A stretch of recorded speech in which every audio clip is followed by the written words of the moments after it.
विद्यार्थी मित्रों हूँ सफीक सर आप तमामનું ઓરિએન્ટેડ હાયર સેકન્ડરી યુટ્યુબ ચેનલમાં સ્વાગત કરું છું।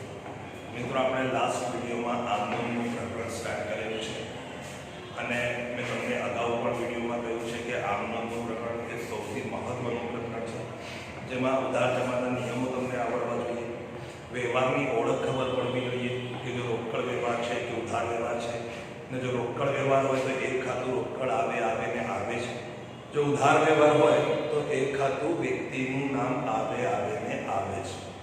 આજે જે આપણે સ્વાધ્યાયનો દાખલા નંબર 6 શુભમના ચોપડે આમનોન, તો મિત્રો સૌપ્રથમ તમે ટેક્સ્ટ બુક લઈ લો અને ટેક્સ્ટ બુકમાં પેજ નંબર 102 કાઢી લો। પ્રકરણ નંબર 4 આમનોન, એમાં ટેક્સ્ટ બુકનો પેજ નંબર 102 પર દાખલા નંબર 6 છે મૂડી અને ઉપાડના વ્યવહાર। મિત્રો આ દાખલામાં ફક્ત આપણે મૂડી અને ઉપાડના વ્યવહારો કેવી રીતે આમનોનમાં નોંધાય છે એ શોધવાનું છે કે ભાઈ કેવી રીતેની નોંધ થાય છે। તો મૂડી એટલે જ્યારે માલિક અંગત મિલકતમાંથી જે રોકડ માલ કે મિલકત ધંધામાં લાવે તો તેને મૂડી કહેવામાં આવે છે। આનાથી વિરુદ્ધ જ્યારે માલિક ધંધામાંથી અંગત વપરાશ માટે જે રોકડ માલ કે મિલકત લઈ જાય, ધંધામાંથી લઈ જાય તો તેને શું કહેવામાં આવે છે? ઉપાડ કહેવામાં આવે છે। તો મૂડી અને તમને ઉપાડ ખબર પડી। મૂડી માલિક ધંધાને આપે છે એટલે માલિક લાભ આપનાર છે, એટલા માટે મૂડી ખાતું હંમેશા શું થાય છે? જમા થાય છે। મૂડીમાં માલિક શું છે? માલિક લાભ આપનાર છે,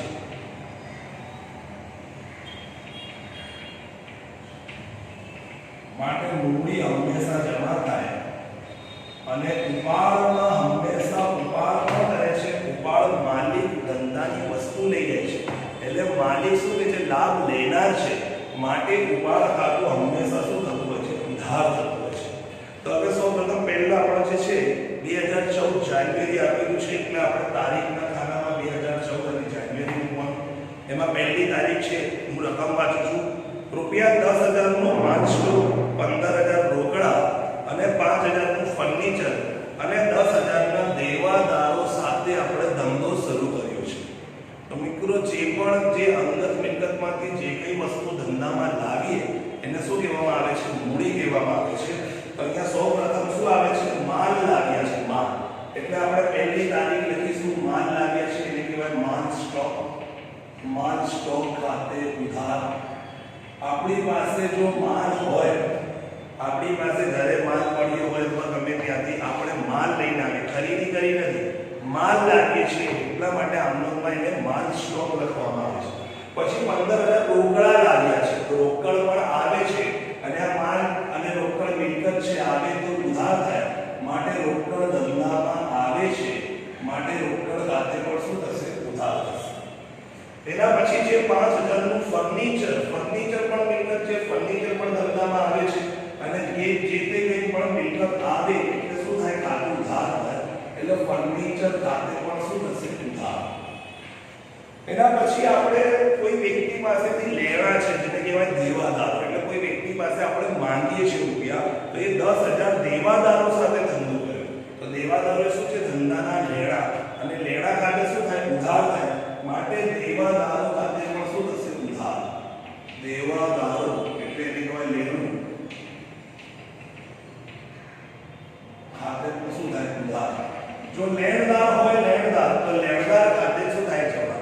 અને આ જે બધી વસ્તુ આવે છે ધંધામાં માલિક લાભ આપનાર છે એટલે એની મૂડી છે તો થોડી જગ્યા પહેલા છોડી દેવાની અને શું લખવાનું? બધી જ ધંધાની શું કહેવાય? મૂડી છે અને મૂડીમાં માલિક લાભ આપનાર છે એટલે શું થશે? મૂડી ખાતે શું થશે? જમા। એટલે આપણે આમનો શું થઈ? માલ સ્ટોક ખાતે ઉધાર, રોકડ ખાતે ઉધાર, ફર્નિચર ખાતે ઉધાર, દેવાદારો ખાતે ઉધાર અને તે મૂડી ખાતે જમા। હવે ધ્યાનથી મિત્રો અંદર રકમ લખવાની છે, જોઈને કે 10,000 માલ સ્ટોકના છે તો માલ સ્ટોકની સામે લખીશું, 15,000 રોકડા છે એટલે 15,000 રોકડની સામે, 5,000 નું ફર્નિચર છે અને છેલ્લે 10,000 ના દેવાદારો છે। આમ કરીને ટોટલ જે સરવાળો થાય છે 10, 20, 30 ને 40,000, એ 40,000 બધી જ ટોટલ મળીને શું બાબત જે લખવી પડે જેને કહેવાય વ્યવહારની ટૂંકી સમજૂતી.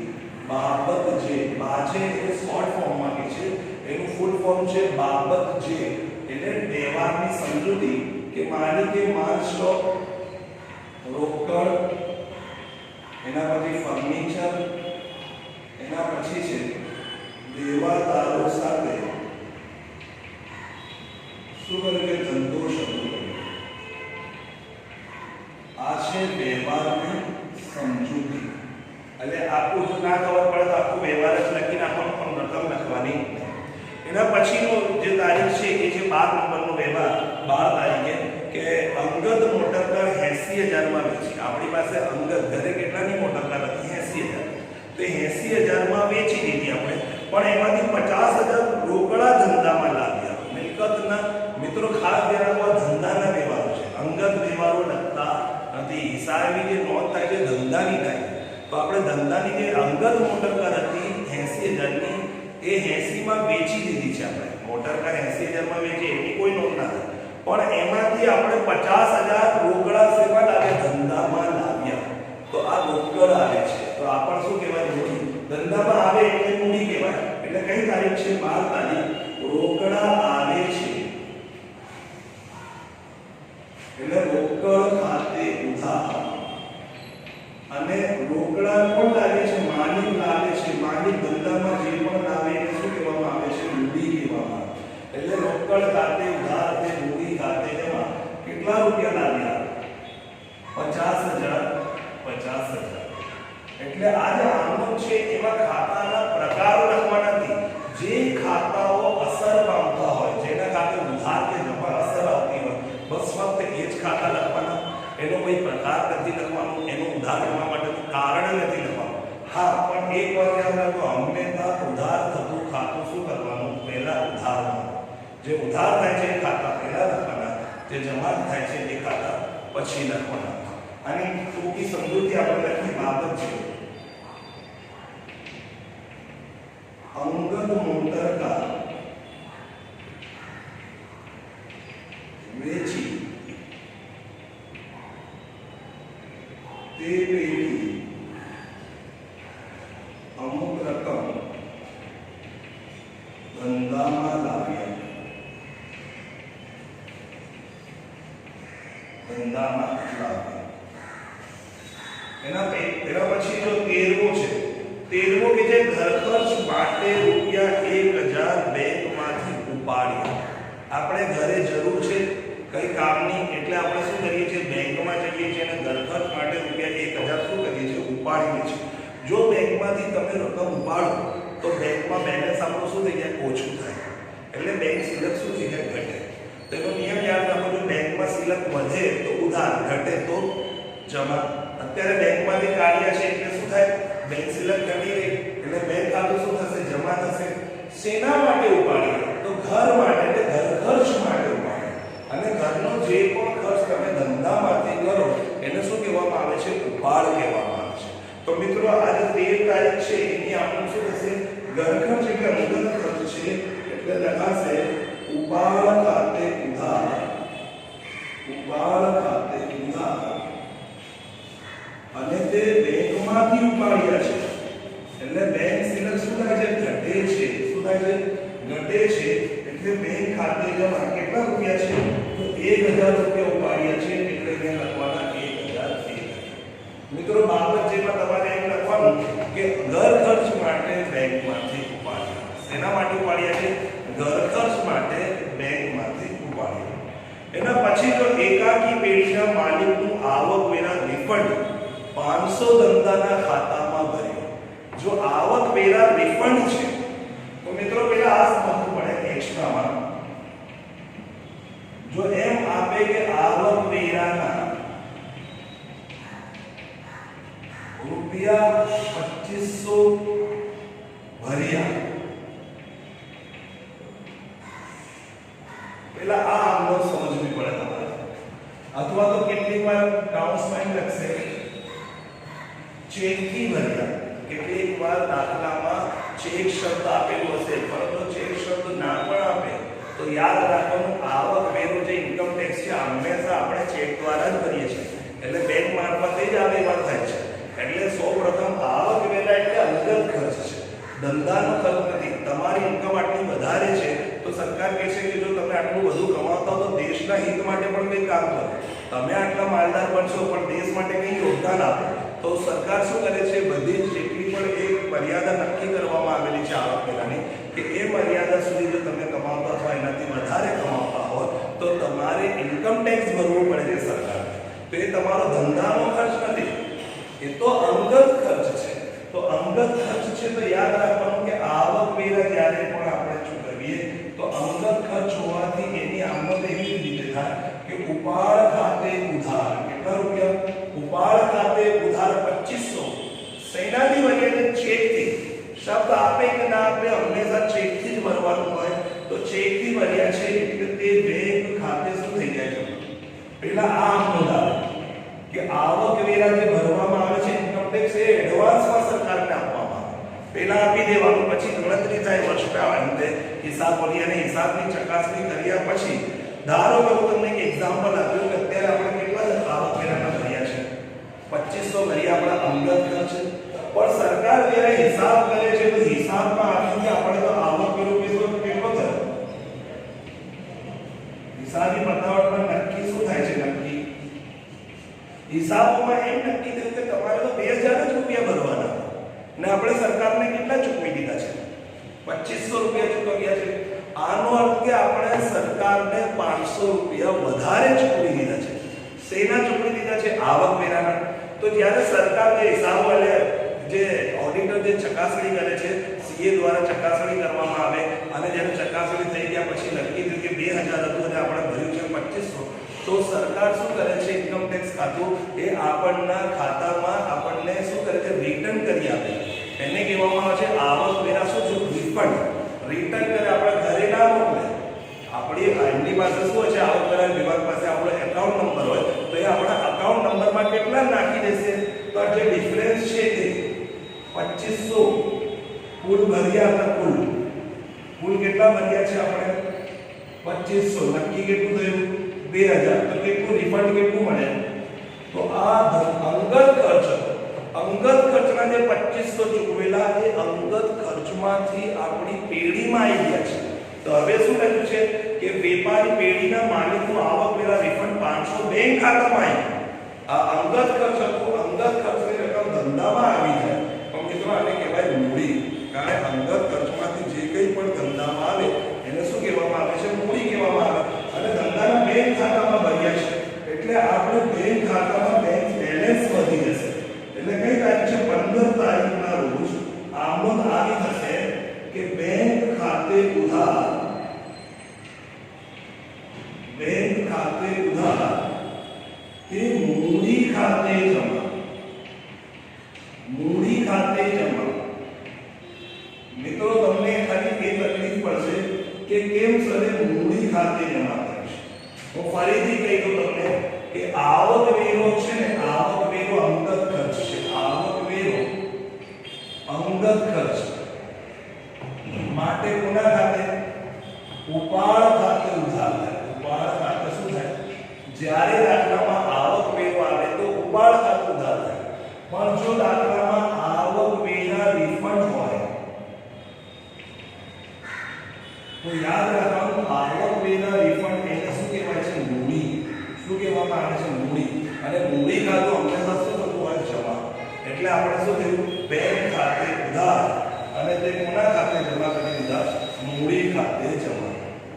એના પછીનો 20 તારીખ ધંધામાંથી અંગત વપરાશ માટે 1000 નો માલ અને 400 રોકડા લઈ ગયા છે. ધંધામાંથી કેટલા લઈ ગયા? 1000 નો માલ અને 400 રોકડા. આમ કરીને ટોટલ કેટલા ઉપાડી ગયા આપણે? 1400 રૂપિયાના કુલ વ્યવહાર થયો.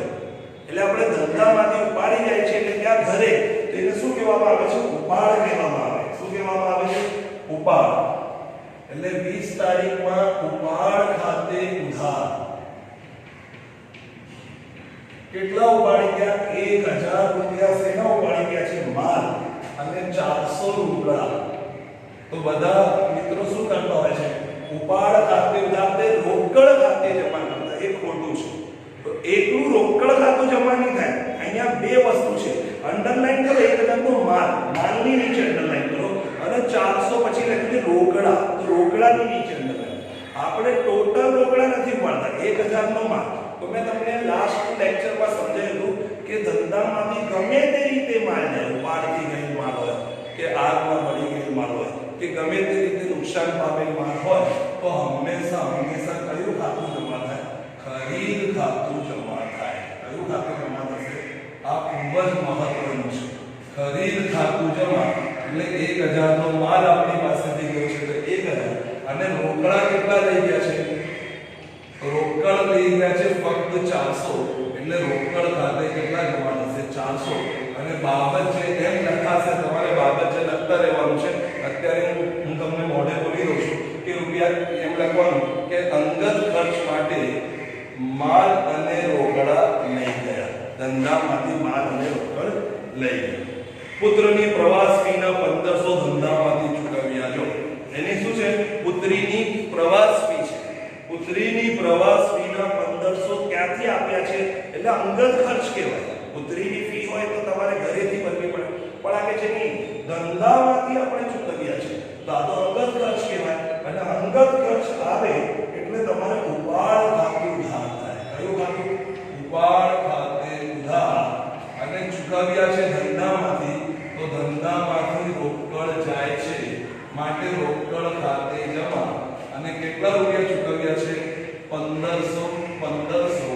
અને તમારે એમ લખવું પડે પુત્રની પ્રવાસ ફીના ધંધામાંથી ચૂકવ્યા. આ થઈ બાબત છે. મિત્રો બાબત છે કે અત્યારે સ્ટાર્ટિંગમાં લખી છે, અહીંયા લખી છે. હવે અત્યારે અહીંયા સમય ન હોવાને કારણે તમારે ઘરેથી લખી લેવાની, અંદર જે પણ જે વાક્ય હોય છે એમાં રકમ ઘટાડી અને બાકી આખું વાક્ય લખી દેવાનું. ગંગા ફર્નિચર માર્ટમાંથી, આ દુકાનનું નામ છે ગંગા ફર્નિચર માર્ટમાંથી 2000 ની ફર્નિચર ઘર માટે ખરીદ્યું છે. જો ફરી દુકાન માટે નથી ખરીદતા, જો દુકાન માટે ખરીદો તો એ મિલકત કહેવાય. ફર્નિચર ખાતે ઉધાર, કારણ કે ફર્નિચર દુકાનમાં આવે તો ફર્નિચર ખાતે જાય. આ ગંગા ફર્નિચર માર્ટમાંથી 2000 નું કિંમતનું ફર્નિચર ઘર માટે, અંડરલાઈન કરો, ઘર માટે ખરીદ્યું એટલે અંગત ખર્ચ. અને અંગત જ્યારે ખર્ચ આવે એટલે ઉપાડ ખાતું ઉધાર થાય. તો અહીંયા શું હશે? ઉપાડ ખાતે ઉધાર. તારીખ છે 28. ઉપાડ ખાતે ઉધાર, કારણ કે આપણે એ ફર્નિચર ઘરે લઈ ગયા છે. પણ ધારો કે એ ફર્નિચર આપણે દુકાનમાં લાવ્યા હોય તો પછી અહીંયા ઉપાડ ખાતું ના આવે, તો પછી મિલકત આવે છે ધંધામાં. તો તમારે અહીંયા શું લખવું પડે? ફર્નિચર ખાતે ઉધાર. અને મિત્રો આ ઉધાર લેવા છે. અહીંયા વ્યક્તિનું નામ છે ગંગા ફર્નિચર માર્ટ લખ્યું છે, પણ દાખલામાં કાંઈ પણ રોકડ કે ચેક શબ્દ નથી. વ્યક્તિનું નામ હોય ને રોકડ કે ચેક શબ્દ ના હોય એટલે કેવો વ્યવહાર કહેવાય? ઉધાર. તો અહીંયા રોકડ ના લખાય, આપણે બાકીમાં ઉધારમાં ખરીદ્યું છે. તો કઈ દુકાન પરથી ખરીદ્યું છે? તો કે છે ગંગા ફર્નિચર માર્ટ. તો તે ગંગા ફર્નિચર માર્ટ ખાતે જમા. અને કેટલાનું છે? 2000 ની કિંમતનું છે, એટલે 2000. એના પછી 31 કોને છેલ્લો વ્યવહાર છે જિંદગીનું વીમા પ્રીમિયમ 500 ચેકથી ચૂકવ્યું. જો જિંદગી, કોનું જિંદગી? કોની જિંદગી છે? ધંધાની ને. આ માલિકની જિંદગીનું પ્રીમિયમ માલિક શું કરે છે? ધંધામાંથી ચૂકવે છે. શું નામ છે માલિકનું? શુભમ. શુભમે શું કરાવી છે? જીવન વીમા પોલિસી ઉતરાઈ હશે, તો એનું પ્રીમિયમ એ ધંધામાંથી ચેકથી, અંડરલાઈન કરો, ચેકથી કઈ એટલે બેંક ખાતે નાખવાનું. તો જ્યારે અંગત ખર્ચ જિંદગીનું વીમા પ્રીમિયમ, તો 31 તારીખે અંદર લખ્યું છે જિંદગીનું વીમા પ્રીમિયમ એટલે અંગત ખર્ચ છે, એટલે લખવાનું ઉપાડ ખાતે ઉધાર. શું લખાશે? જ્યારે પણ જિંદગીનું વીમા પ્રીમિયમ આવે તો વિદ્યાર્થી મિત્રો જો તમે જિંદગીનું વીમા પ્રીમિયમ લખશો તો આમાં ખોટી પડી જશે. તમારે ઉપાડ લખવાનું. ઉપાડ ખાતે ઉધાર. અને શેનાથી ચૂકવ્યું છે? ચેકથી. ચેકથી હોય તો બેંક ખાતે, અને જો રોકડ હોય રોકડેથી તો રોકડ ખાતે. અને કેટલા રૂપિયા? કેટલા છે? 500. કેટલા રૂપિયા છે? 500 ચૂકવ્યું છે. જો કોઈકવાર તમે જો આમનોંધ કરતા હોય, જે પેજ પર આમનોંધ કરતા હોય અને ધારો કે એ પેજ ભરાઈ જાય તો અહીંયા છેલ્લે લખવું પડે છે તમારે સરવાળો આગળ સરવાળો શું કરવાનો? સરવાળો આગળ લઈ જાય અને આ બંનેનો સરવાળો સરખો જ થાય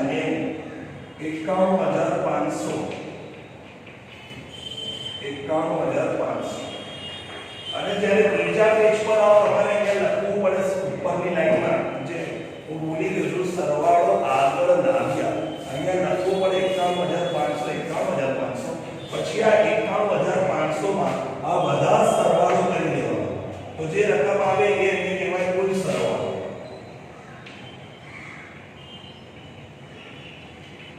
5400 ઉમેરી દો 96900 એટલું થશે 96900 રૂપિયા